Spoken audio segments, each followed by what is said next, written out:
juga kepada Kak Bimo yang tadi juga sudah hadir di tengah-tengah kita untuk bisa mendampingi pelepasan jalan sehat anak usia ini dalam rangka memperingati Hari Anak Nasional dengan tema Anak Indonesia, Anak Genius.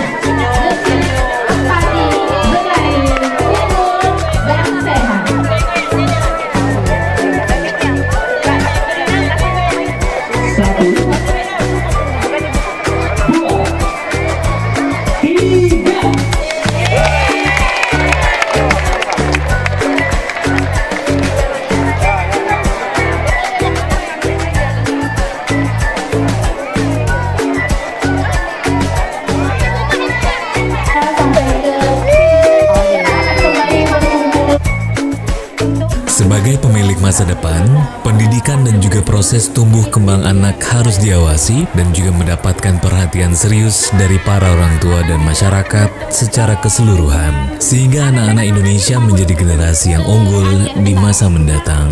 Hal tersebut disampaikan oleh Wakil Bunda PAUD Aceh Diah RT Idawati sesaat sebelum melepas ratusan anak-anak peserta Jalan Sehat Anak Usia Dini yang diselenggarakan oleh Himpaudi Aceh dalam rangka memperingati dan juga memeriahkan peringatan Hari Anak Nasional 2018 di Lapangan Blang Padang 22 Juli 2018. Diah RT Idawati menegaskan rangkaian kegiatan ini mengangkat tema Anak Indonesia, Anak Genius, gesit, empati, berani, unggul, dan sehat. Usai mengikuti jalan santai yang menempuh rute setengah lapangan Blang Padang, anak-anak dihibur oleh Kak Bimo, seorang juru kisah atau pendongeng internasional. Pria asli Jawa Tengah ini adalah pemegang rekor muri sebagai pendongeng suara dan audien terbanyak di tahun 2006 yang lalu. Usai melepas dan juga menyambut anak-anak peserta Jalan Sehat, Bunda PAUD Aceh juga berkesempatan mengunjungi pojok kreativitas anak untuk melihat dan juga memberi semangat kepada anak-anak yang sedang mewarnai.